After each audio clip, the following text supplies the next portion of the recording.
Hello friends, this is Bhavna Tyagi. Welcome to let's crack. आज की video में डिस्कस करेंगे जो सीरीज चली हुई है दिसंबर और जनवरी में जो ऑनलाइन एग्जाम हुआ था उसी सीरीज को कंटिन्यू करते हैं। ये सीरीज नंबर 13 है। तो चलते हैं क्वेश्चंस पे। Question number first, socio cultural factors can influence a child learning in ways. सामाजिक सांस्कृतिक कारक बच्चे के सीखने को डैश तरीके से प्रभावित कर सकते हैं। A option both ways, negative as well as positive, दोनों तरह से, नकारात्मक और साथ ही सकारात्मक। बी नेगेटिव वेज, नकारात्मक तरीके। सी पॉजिटिव वेज, सकारात्मक तरीके। डी ओनली पॉजिटिव वेज, केवल सकारात्मक तरीके से। तो सोशियो कल्चरल जो फैक्टर है यानी सामाजिक सांस्कृतिक जो कारक है वो बच्चे की जो लर्निंग है वो उसे पॉजिटिवली भी इफेक्ट करते हैं और नेगेटिवली भी। यानी जितने उसके पॉजिटिव फीडबैक है इतने नेगेटिव भी हैं। हर चीज के पॉजिटिव और नेगेटिव दो ही पहलू होते हैं। तो ना तो हम पॉजिटिव कह सकते हैं पूरी तरह से और ना ही हम नेगेटिव कह सकते हैं। हम दोनों को लेके चलेंगे, both ways, positive as well as negative, negative as well as positive. ठीक है, तो ऑप्शन नंबर ए हमारा यहाँ सही होता है। नेक्स्ट क्वेश्चन पे चलते हैं। PIED स्टैंड फॉर, PIED का अर्थ है project implement education for the disabled, परियोजना विकलांगों के लिए शिक्षा लागू करें। बी प्रोजेक्ट इंटीग्रेटेड एजुकेशन, परियोजना एकीकृत शिक्षा। C project integrated education for the disabled, विकलांगों के लिए परियोजना एकीकृत शिक्षा। D option project integrated education for the disabilities, विकलांगों के लिए परियोजना एकीकृत शिक्षा। तो PIED की फुल फॉर्म होती है project integrated education for the disabled. Option number C, विकलांगों के लिए परियोजना एकीकृत शिक्षा। जैसे PWD एक्ट था, RPWD एक्ट था, इसी तरह से PIED एक्ट है। ठीक है, project integrated education for the disabled, विकलांगों के लिए परियोजना एकीकृत शिक्षा। तो ऑप्शन नंबर सी हमारा यहाँ करेक्ट होता है। चलते हैं नेक्स्ट क्वेश्चन पे। Question number 3, A child who can understand multiple languages shows the importance of dash factor influencing learning. एक बच्चे जो कई भाषा समझ सकता है सीखने को प्रभावित करने वाले कारक के महत्व को दर्शाता है। यानी कौन से फैक्टर है उसके? एज फैक्टर, यानी उम्र की वजह से सीख रहा है, तो उम्र का तो कोई फैक्टर नहीं है। छोटे बच्चे भी ज्यादा सीख सकते हैं, बड़े भी सीख सकते हैं। एज फैक्टर कोई वैल्यू नहीं करता।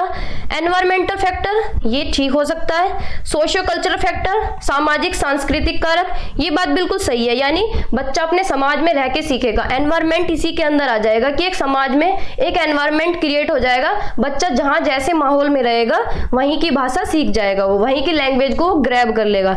तो ऑप्शन नंबर सी हमारा सही होता है। सोशियो कल्चरल फैक्टर ये इसी के अंदर आ जाता है, एनवायरमेंटल फैक्टर। ठीक है, तो ऑप्शन नंबर सी सही होता है। बच्चा समाज में रह के जैसे समाज में रह रहा है, जिस जगह रह रहा है वहीं की लैंग्वेज को अपना लेगा। ठीक है, ऑप्शन नंबर सी यहाँ सही होता है। चलते हैं नेक्स्ट क्वेश्चन पे। Question number 4, The traditional curriculum was centered around whom and who predominates in it.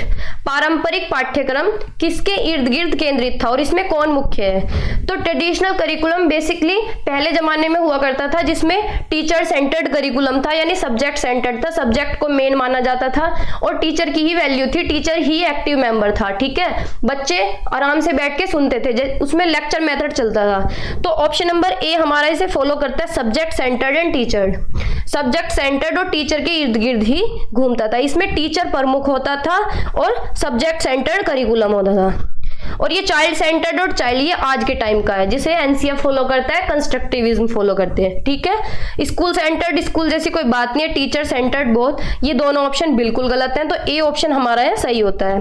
और जो सी ऑप्शन है ये चाइल्ड सेंटर्ड को फॉलो करता है। ठीक है, जिसमें बच्चा एक्टिवली इन्वॉल्व होता है और टीचर फैसिलिटेटर की तरह काम करते हैं। ऑप्शन नंबर ए हमारा यहाँ सही है। चलते हैं नेक्स्ट क्वेश्चन पे।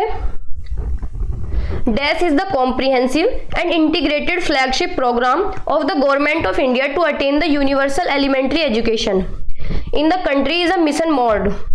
एक मिशन मोड में देश में यूनिवर्सल एलिमेंट्री एजुकेशन प्राप्त करने के लिए भारत सरकार का व्यापक और एकीकृत फ्लैगशिप कार्यक्रम है। तो कौन सा कार्यक्रम है जिसमें सभी को समान शिक्षा मिले, यानी शिक्षा का सार्वभौमिकरण हो, एलिमेंट्री एजुकेशन सभी के लिए हो? तो ये कौन सी वो है नीति? सर्व शिक्षा अभियान। ठीक है, नाम भी आपने सुना होगा सर्व शिक्षा अभियान। जैसा कि सरकारी स्कूल में देखा होगा कि एक पेंसिल पे लड़का लड़की बैठे रहते हैं, तो ये सर्व शिक्षा अभियान को फॉलो करते हैं, यानी सभी के लिए एलिमेंट्री एजुकेशन होनी चाहिए।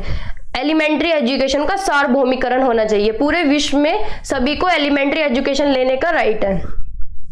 तो सी ऑप्शन यहाँ सही होता है हमारा।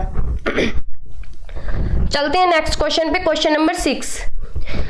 The act of ensuring that all children, despite their differences, receive the opportunity of being part of the same classroom as other children of their age.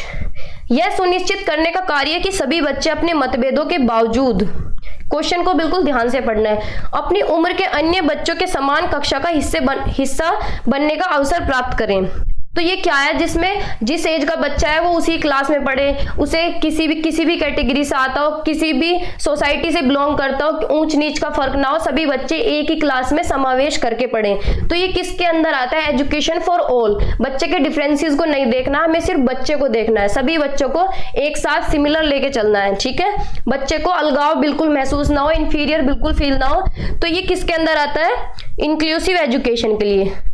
Inclusive education क्या होता है, एजुकेशन फॉर ऑल।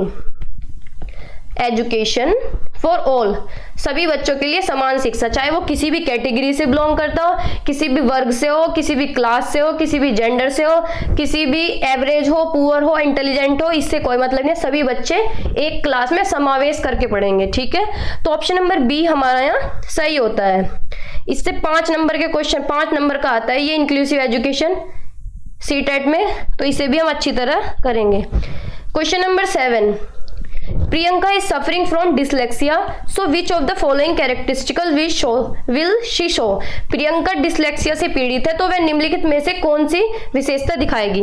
यानी प्रियंका को dyslexia हो रहा है, तो dyslexia में बच्चे को क्या दिक्कत आती है, बच्चा पढ़ नहीं पाता है, फ्लुएंटली पढ़ नहीं पाता है, वो धारा प्रवाह पढ़ने में असमर्थ दिखाता है। यानी सा को वाज पढ़ेगा, सा को वाज पढ़ेगा, वाज को सा पढ़ेगा, डॉग को गॉड पढ़ेगा, गॉड को डॉग पढ़ेगा। ठीक है, तो बच्चे को डिसलेक्सिया है, यानी उसे पढ़ने में दिक्कत आ रही है, तो ऑप्शन नंबर बी हमारा है सही होता है। डाइवर्जेंट थिंकिंग होती है, बच्चा कुछ अलग सोच रहा है। ठीक है, लैक ऑफ मोटर एबिलिटी होती है, डिस्फेजिया। अटेंशन डेफिसिट ऑर्डर होती है, बच्चे को अटेंशन करने में दिक्कत हो रही है, अटेंटिव नहीं हो पा रहा, ये आता है ADHD के अंदर।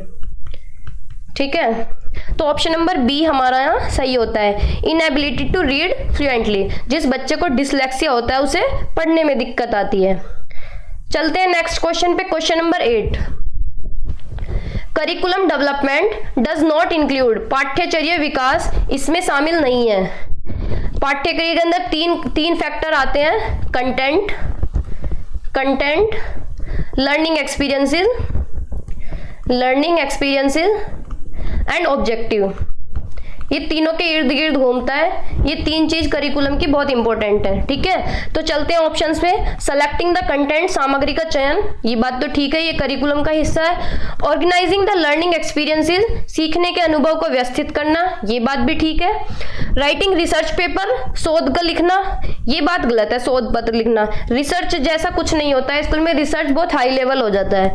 इवेल्युएटिंग द लर्निंग आउटकम, सीखने के परिणामों का मूल्यांकन। ठीक है, जो ऑब्जेक्टिव हमने सेट किया है उससे हमें पता चले कि क्या इवैल्यूएशन निकल के आया, क्या परिणाम निकला है, क्या बच्चे ने सीखा है। ठीक है, परिणामों का मूल्यांकन करना, तो ऑप्शन नंबर डी भी ठीक है। नोट पूछा है तो ऑप्शन नंबर सी पे जाएंगे हम।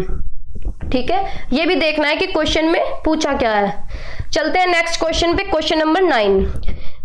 Which amongst the following is not a main component of curriculum? कौन सा इसमें से एक कंपोनेंट नहीं है करिकुलम का। तो करिकुलम के 3 कंपोनेंट होते हैं, content, objective and learning experiences. ठीक है, लर्निंग एक्सपीरियंसेस। ठीक है, कंटेंट, ऑब्जेक्टिव, लर्निंग एक्सपीरियंसेस। तो देखते हैं, ए कंटेंट सामग्री, बी ऑब्जेक्टिव उद्देश्य, सी रिसर्च अनुसंधान, डी लर्निंग एक्सपीरियंसेस सीखने के अनुभव। तो कंटेंट भी है, ऑब्जेक्टिव भी है और लर्निंग एक्सपीरियंसेस भी है, तो ऑप्शन नंबर सी हमारा यहाँ गलत होता है। नोट पूछा है तो रिसर्च करिकुलम के अंदर नहीं आएगा, करिकुलम के कंपोनेंट में रिसर्च नहीं आता। ठीक है, चलते हैं नेक्स्ट क्वेश्चन पे, question number 10। Which of the following is not a correct way to stop gender inequality. निम्नलिखित में से कौन सा लैंगिक असमानता को रोकने का सही तरीका नहीं है? By setting different gender roles and duties, विभिन्न लिंग भूमिकाओं और कर्तव्यों को निर्धारित करके, यानी जेंडर रोल्स बना देंगे कि लड़के को ये काम करना है, लड़की को ये काम करना है, तो वो तो जेंडर इनइक्वलिटी को बढ़ावा देगा, तो ये बात तो गलत है, ठीक है। बाय प्रमोटिंग ह्यूमन राइट्स, तो ये बात ठीक है, मानव अधिकारों को बढ़ावा देकर उन्हें अवेयर कराएंगे ह्यूमन राइट्स से। बाय सीजिंग चाइल्ड मैरिज, बाल विवाह को बंद करके। By creating equal job opportunity, समान रोजगार के अवसर देना। तो ये तीनों ऑप्शन तो ठीक है, तो हमसे नॉट पूछा है, तो ऑप्शन नंबर ए हमारा यहाँ सही होगा, ठीक है। आज की वीडियो में इतना ही, मिलते हैं नेक्स्ट वीडियो में। चैनल को सब्सक्राइब करना बिल्कुल भी ना भूलें। Thank you.